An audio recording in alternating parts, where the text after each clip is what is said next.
Hello friends, welcome to my channel Pratibha tutorial. आज का topic भी मेरा सेम ही है जो मेरी पिछली वीडियो में था, उसी से लिंक्ड है।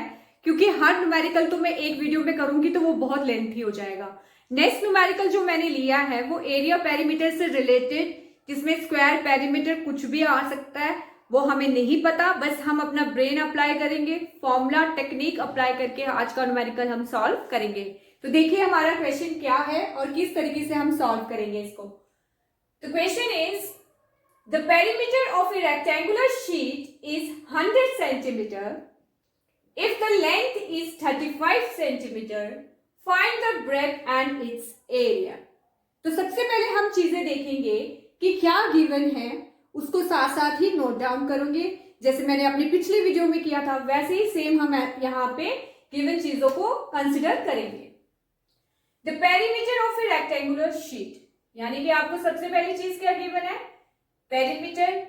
हमारा शेप कौन सा होने वाला है, रेक्टेंगल, जो कि है 100 सेंटीमीटर। तो सबसे पहली चीज जो आपको गिवन है,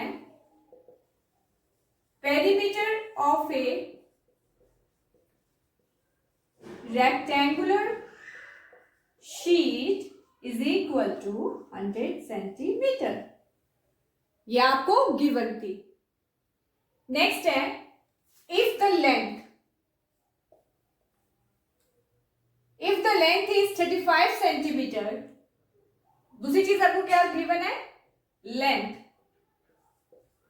length of a rectangular sheet, वो आ गई आपके पास 35 सेंटीमीटर।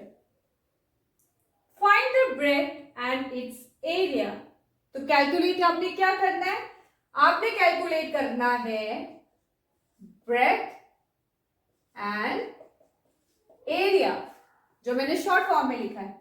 ये है ब्रेथ और ये है आपका एरिया जो आपने कैलकुलेट करना है। ठीक है, अब हमारे माइंड में चीजें आएंगी कि इसमें कौन कौन सा फॉर्मूला अप्लाई हो सकता है। सबसे पहले जो मुझे लगता है या आपको भी पता चल ही गया होगा कि इसमें perimeter of a rectangular shape का फॉर्मूला लगेगा। तो हम साइड पे लिख लेते हैं हर बारी की तरह, पेरीमीटर ऑफ ए रेक्टेंगुलर, यहां पे अब शेप है तो मैं रेक्टेंगुलर कर सकती हूँ या रेक्टेंगल। ठीक है, तो पेरीमीटर ऑफ ए रेक्टेंगल क्या होता है, मैंने आपको बताया था, इस फॉर्मूले से आप याद रख सकते हो। ये लेंथ और ये ब्रेथ होती है रेक्टेंगल की। शेप हमें पता चल गई कि रेक्टेंगल हमने लेना है, तो रेक्टेंगल की दो साइड्स इक्वल होती है, length, breadth, two opposite sides are equal, है ना। तो माइंड लगाते हुए कौन सा फॉर्मूला लगेगा, 2l + b, ये वाला फॉर्मूला लगेगा एक। दूसरा फॉर्मूला आपका एरिया का लगने वाला है, एरिया ऑफ ए रेक्टेंगल। याद कीजिए, स्ट्रक्चर मैंने आपके सामने दिया, इसी से याद रखना है, लेंथ मल्टीप्लाई ब्रेथ। ब्रेथ का भी मैंने आपको बताया था कि किसी चीज की अगर ब्रेथ कैलकुलेट करनी, पर अभी वैसे इस फॉर्मूले की जरूरत हमें पड़ेगी नहीं, क्योंकि ब्रेथ हम इसी वाले फॉर्मूले से कैलकुलेट कर लेंगे। तो ये दो तरीके हैं या ये दो फॉर्मूले हैं जो आज हमारे क्वेश्चन में यूज होने वाले हैं। ठीक है, ये दोनों फॉर्मूले हम माइंड में रखेंगे।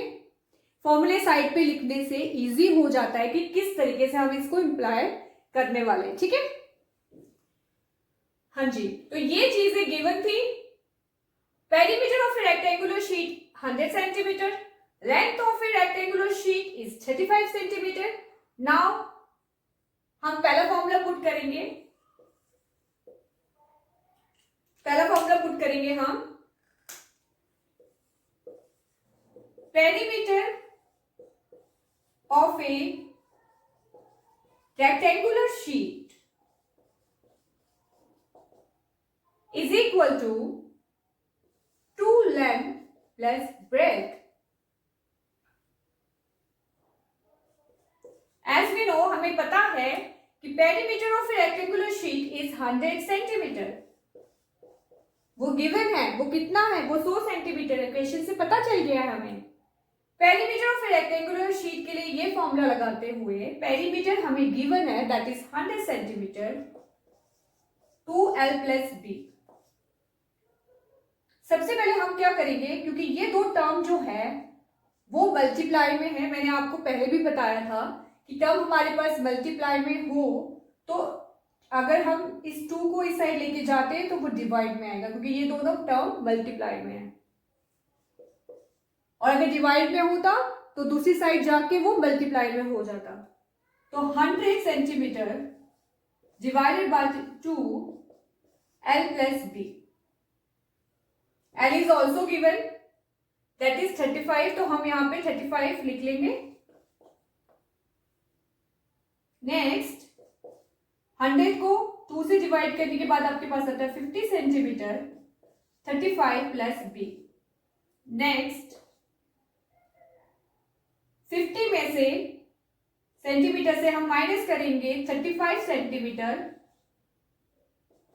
ये इस साइड जाके इसका साइन चेंज हो जाएगा, यहां पे कोई साइन है, इट मीन्स की प्लस साइन है, दूसरी साइड जाके वो माइनस हो जाएगा। ठीक है, तो ये जब यहां पे आया ये माइनस हो गया, यहां से आपको B कैलकुलेट हो जाएगा। योर ब्रेथ इज, आप 50 में से 35 माइनस करोगे तो वो आएगा आपका 50 सेंटीमीटर। ठीक है, तो पहली चीज आपकी क्लियर हो गई, आपको ब्रेथ मिल गया 50 सेंटीमीटर। 50 सेंटीमीटर हमें ब्रेथ मिल चुकी है। अब हम कैलकुलेट करेंगे एरिया। अब मैं ये पोर्शन ऑफ कर देती हूं। अब हम कैलकुलेट करेंगे एरिया। मैं यहां लिख लेती हूं कि ब्रेथ हमारी कितनी आई, 50 सेंटीमीटर, माइंड में रहेगी थी। अब हम कैलकुलेट करने वाले हैं area of a rectangular sheet. Formula मैंने लिखा हुआ है, लेंथ मल्टीप्लाई ब्रेथ। लेंथ हमने अभी कैलकुलेट की, ब्रेथ कैलकुलेट की 50 centimetre. Length is already given that is 35 centimetre and this one is 15 centimetre. तो इन दोनों को जब आप मल्टीप्लाई करोगे आपका आएगा 525 सेंटीमीटर स्क्वायर। देख लिए यूनिट सेंटीमीटर है तो यहाँ पे सेंटीमीटर स्क्वायर आई है। मैंने आपको पहले भी बताया था कि एरिया की यूनिट जो होती है वो स्क्वायर यूनिट होती है। अब यूनिट यहाँ पे सेंटीमीटर थी तो वो हो गई centimetre square.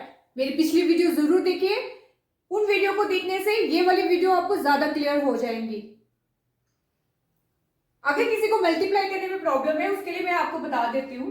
35 multiply by 15, 5 5s are 25, 5 3s are 15, 16 17। यहाँ पे फिर हम बेड लगा देते हैं। मैं अपनी लैंग्वेज में अपने बच्चों को इसी तरीके से समझाती हूँ कि जब आपने नेक्स्ट सीढ़ी आनी है तो आपने बेड लगा देना है। देन 1 5s are, पहले इससे मल्टीप्लाई किया दोनों को, अब उसके बाद हम इस वाले से मल्टीप्लाई करेंगे दोनों को। 1 5s are 5, 1 3s are 3।